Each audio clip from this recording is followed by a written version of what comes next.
Break के बाद रुक करेंगे महाराष्ट्र बुलेटिन की ओर। महाराष्ट्र बुलेटिन में बात करेंगे भंडारा की, जहां महागठबंधन सरकार पर महाविकास अघाड़ी के उम्मीदवार चरण वाघमारे ने महायुति सरकार पर तीखे शब्दों में हमला बोला। क्या है मामला, आइए जानते हैं इस रिपोर्ट में। महाराष्ट्र में तुमसर विधानसभा के महाविकास अघाड़ी के उम्मीदवार चरण वाघमारे ने महायुति सरकार पर तीखे शब्दों में हमला बोला है। वाघमारे ने आरोप लगाया है कि महाराष्ट्र में सत्ता प्राप्ति के लिए ईडी और सीबीआई का दुरुपयोग किया गया है, परंतु जागरूक जनता ने इसे सिरे से खारिज कर दिया। उन्होंने कहा कि महायुति सरकार ने महाराष्ट्र में विभाजनकारी राजनीति का नया दौर शुरू कर दिया है। भंडारा से सी न्यूज संवाददाता निश्चल यनोरकर की रिपोर्ट। भंडारा विधानसभा क्षेत्र के अपक्ष उम्मीदवार प्रेम सागर गणवीर ने पवनी शहर में अपने चुनाव प्रचार की धमाकेदार शुरुआत की, जहां हजारों समर्थक सड़कों पर उतरे और रैली में शामिल हुए। क्या है मामला, आइए जानते हैं इस रिपोर्ट में। भंडारा विधानसभा क्षेत्र के अपक्ष उम्मीदवार प्रेम सागर गणवीर ने पवनी शहर में अपने चुनाव प्रचार की धमाकेदार शुरुआत की। प्रचार का नारियल फोड़ते ही गणवीर के समर्थन में हजारों समर्थक सड़कों पर उतर आए और रैली में शामिल हो गए। इस जोशीली रैली में समर्थकों ने जेसीबी की मदद से गणवीर पर फूलों की वर्षा कर जोरदार स्वागत किया। सागर भाऊ आगे बढ़ो, हम तुम्हारे साथ है के नारों के साथ यह रैली पवनी की प्रमुख गलियों से होकर गुजरी, जिसमें लोगों का उत्साह देखते ही बन रहा था। प्रेम सागर गणवीर के समर्थन में उमड़ी इस भीड़ ने शहर के नागरिकों के बीच चर्चा का माहौल बना दिया है। लोग उनके आत्मविश्वास और भारी जन समर्थन को लेकर काफी आशावान नजर आ रहे हैं। प्रेम सागर गणवीर का यह शक्ति प्रदर्शन भंडारा विधानसभा क्षेत्र में एक नई चुनावी चर्चा का केंद्र बन चुका है। भंडारा से सी न्यूज संवाददाता निश्चल येनोरकर की रिपोर्ट। डोंबिवली के कल्याणपुर विधानसभा क्षेत्र में कबड्डी मैदान पर प्रत्याशी धनंजय बोडारे के लिए और डोंबिवली विधानसभा क्षेत्र प्रत्याशी दीपेश महात्रे के लिए सुषमा अंधारे ने शेलार नाका पर सभा आयोजित की। देखिए ये रिपोर्ट विस्तार से। डोंबिवली में उद्धव बालासाहेब ठाकरे के शिवसेना उपनेता सुषमा अंधारे ने अंबरनाथ विधानसभा क्षेत्र के सुभाष टेकरी पर प्रत्याशी राजेश वानखेड़े के लिए, कल्याणपुर विधानसभा क्षेत्र में कबड्डी मैदान पर प्रत्याशी धनंजय बोडारे के लिए और डोंबिवली विधानसभा क्षेत्र प्रत्याशी दीपेश महात्रे के लिए सुषमा अंधारे ने शेलार नाका पर धमाकेदार सभा आयोजित की और महायुति के नेताओं पर जमकर निशाना साधा। आज डोंबिवलीमध्ये पहिली सभा झालेली आहे। माझ्या मोठ्या बहीण सुषमाताई अंधारे आज इथे आल्या होत्या आणि त्यांनी आज शेलार नाका इथे सभा घेतली। आमचे सर्व पदाधिकारी, महाविकास आघाडीचे सर्व पदाधिकारी उपस्थित होते। त्यांनी इथे लोकांना आव्हान केलं आहे की 15 वर्षाची जी मक्तेदारी आहे त्या मक्तेदारीला कुठेतरी मोडून काढण्यासाठी लोकांनी 20 तारखेला भरघोस मतदान केलं पाहिजे।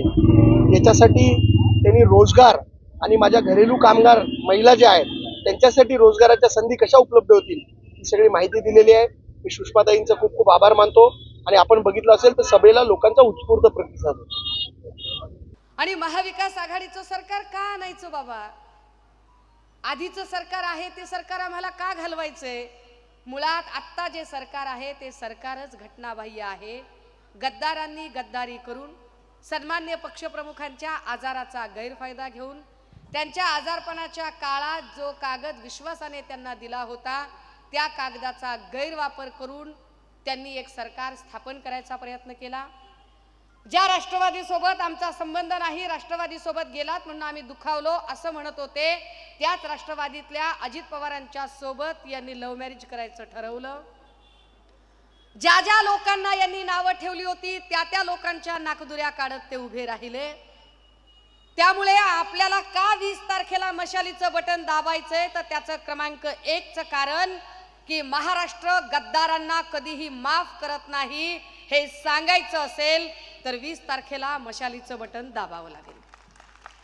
का 20 तारखेला मशालीचं बटन दाबायचं त्याचं दुसरं महत्त्वाचं कारण, जर महाराष्ट्रातल्या लेकी बाळींना आणि आया बहिणींना सुरक्षित वातावरणात ठेवायचं असेल तर का आम्हाला गरज आहे इथे आता 20 तारखेला एक नवा निर्णय घेण्याची?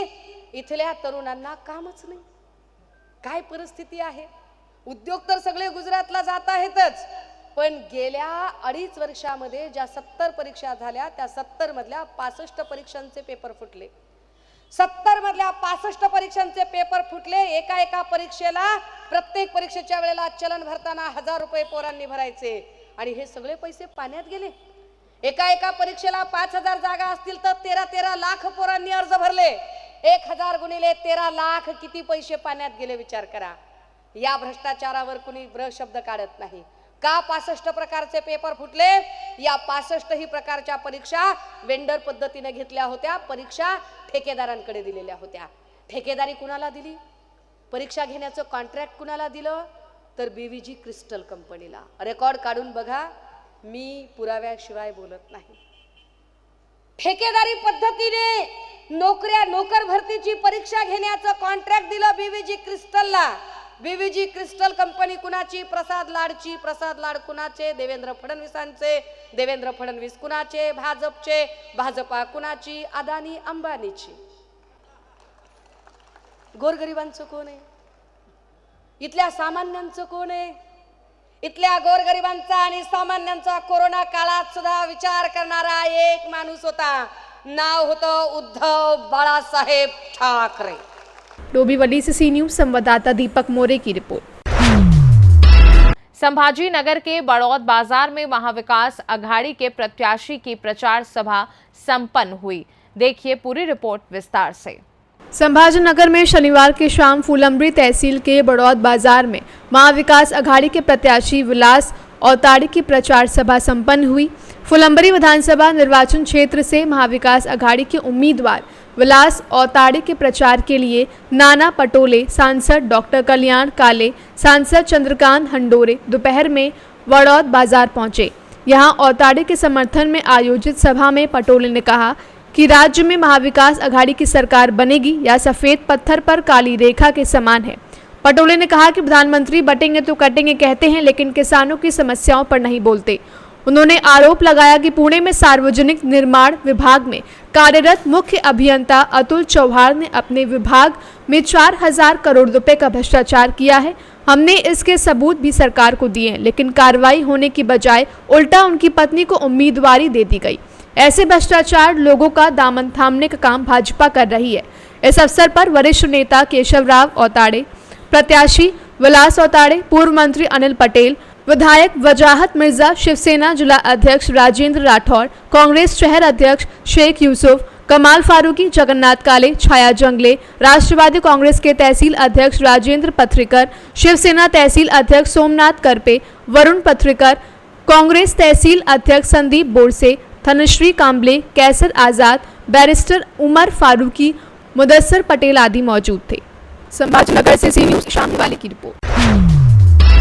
संभाजीनगर में उप मुख्यमंत्री देवेंद्र फडणवीस की सार्वजनिक सभा में भाजपा उपमंत्री समेत अन्य अधिकारी सम्मिलित हुए। आइए आगे जानते हैं रिपोर्ट विस्तार से। संभाजीनगर विधानसभा चुनाव 2024 आज संभाजीनगर में उप मुख्यमंत्री देवेंद्र फडणवीस की सार्वजनिक सभा भाजपा उप मंत्री देवेंद्र फडणवीस, अतुल सवे साहब और प्रदीप जायसवाल, संजय शिरसाट उप मुख्यमंत्री देवेंद्र फडणवीस की सार्वजनिक सभा में लाखों की संख्या में लोग शामिल हुए। या पिढीने दुष्काळ पाहिला, पुढच्या पिढीला आम्ही दुष्काळ पाहू देणार नाही। समुद्रामध्ये वाहून जाणारं पाणी या ठिकाणी गोदावरीच्या खोऱ्यामध्ये आणून मराठवाड्याला कायम दुष्काळ मुक्त आम्ही करू। मला सांगताना आनंद वाटतो, सगळ्या मंजुऱ्या केल्या आणि त्याचं निविदा देखील आम्ही काढली। पुढच्या काळामध्ये 54 TMC पाणी पश्चिमी वाहिन्यांचं जे समुद्रामध्ये वाहून जातं ते पाणी गोदावरीच्या खोऱ्यामध्ये येईल आणि मराठवाड्याचा दुष्काळ हा भूतकाळ असेल। पाणीदार मराठवाडा तयार करण्याचं काम हे या ठिकाणी आम्ही करणार आहोत। आज आपण पाहू शकतो या संभाजीनगरमध्ये नवीन क्रीडा विद्यापीठ तयार करण्याचा निर्णय आपण घेतला आणि गरवारे स्टेडियमच्या ठिकाणी आमच्या अतुल सावेंच्या प्रयत्नातून आंतरराष्ट्रीय दर्जाचं स्टेडियम हे संभाजीनगरला तयार होत आहे। रस्त्यांसाठी 350 कोटी, स्मार्ट सिटी करता 300 कोटी, कचऱ्या करता 300 कोटी। अतुल सावेजी, आपण ज्या वेळी पैसे मागितले, शिरसाटजी आपण ज्या वेळी पैसे मागितले, जयस्वालजी आपण ज्या वेळा पैसा मागितले, कधीही आम्ही हा पैसा कमी पडू दिला नाही। आणि आता तर अत्यंत महत्वाचा निर्णय झाला। अतुल सावेजी सातत्याने सिडकोचे प्लॉट लीज होल्डचे फ्री होल्ड करा म्हणून मागणी करत होते। आमचे शिरसाटच त्या ठिकाणी अध्यक्ष झाले आणि आमच्या कॅबिनेटने निर्णय केला, आता सिडकोचे प्लॉट लीज होल्डचे असणार नाही, ते फ्री होल्डचे असतील आणि 20 रुपयाचा दर किंवा 2.5 रुपयावर आणण्याचं काम हे आपल्या सरकारने या ठिकाणी केलं। 35,000 कुटुंबांना त्यांच्या प्लॉटची मालकी या संभाजीनगरमध्ये आपण देतोय। आज राज्यातलं सरकार विकास करणारं सरकार आहे। समाजातल्या प्रत्येक व्यक्तीला, दीन दलित गोर गरीब आदिवासी शेतकरी शेतमजूर अल्पसंख्याक महिला प्रत्येकाच्या जीवनामध्ये परिवर्तन आम्ही घडवतो। देशाचे प्रधानमंत्री माननीय मोदीजींनी सांगितलं, विकसित भारत तयार करायचा असेल तर या भारताची 50% लोकसंख्या आमच्या ज्या माता भगिनी आहेत यांना सामाजिक आर्थिक परिवर्तनाच्या केंद्रस्थानी आणा। मोदीजींनी बेटी बचाओ बेटी पढाओ पासनं लखपती दीदी पर्यंतचे कार्यक्रम आखले। या महाराष्ट्रामध्ये मोदीजींच्या नेतृत्वात 11 लाख लखपती दीदी आम्ही तयार केल्या। लवकरच 25 लाख करू आणि 1 कोटी महिलांना लखपती दीदी करण्याचा आमचा मानस आहे। म्हणजे ज्यांची वार्षिक स्वतःची कमाई 1 लाख रुपयापेक्षा जास्त असेल अशा लखपती दीदी आम्ही तयार करतो। माननीय मोदीजींकडनं प्रेरणा घेऊन मुख्यमंत्री एकनाथराव शिंदेजींच्या नेतृत्वात या महाराष्ट्रामध्ये महिला केंद्रित आपण धोरण आखलं। लेक लाडकी सारखी योजना आणली, ज्या योजनेच्या अंतर्गत घरामध्ये जर मुलगी जन्माला आली तर मुलीच्या जन्माचं स्वागत झालं पाहिजे। मुलगी जन्माला आली की 5,000 रुपये, ती पहिल्या वर्गात गेली की 5,000 रुपये, ती 4थ्या वर्गात गेली की 7,000 रुपये, ती 11व्या वर्गात गेली की 7,000 रुपये, ती 18 वर्षाची झाली की 75,000 रुपये, असे 1 लाख रुपये त्या परिवाराला आपण देतो आहे। परिवाराला समजलं पाहिजे, केवळ मुलगी आपल्या घरी आली नाही, प्रत्यक्ष लक्ष्मी आपल्या घरी आली आहे। अशी लेक लाडकी योजना आपण सुरू केली। आपल्या मुलींकरता उच्च शिक्षण मोफत मिळालं पाहिजे ही योजना आपण आणली, कारण आमच्या लक्षात आलं आपल्या समाजामध्ये शिक्षणाकरता मोठा खर्च येतो। उच्च शिक्षणामध्ये मोठ्या मोठ्या कॉलेजेसमध्ये डॉक्टर व्हायचा, इंजिनियर व्हायचा, MBA व्हायचा, 1 लाख 2 लाख 4 लाख फी भरावी लागते।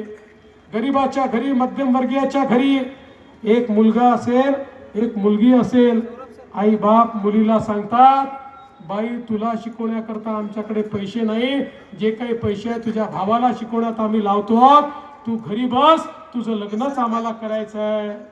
ती मुलगी किती हुशार असली तरी शिक्षणापासून वंचित राहते।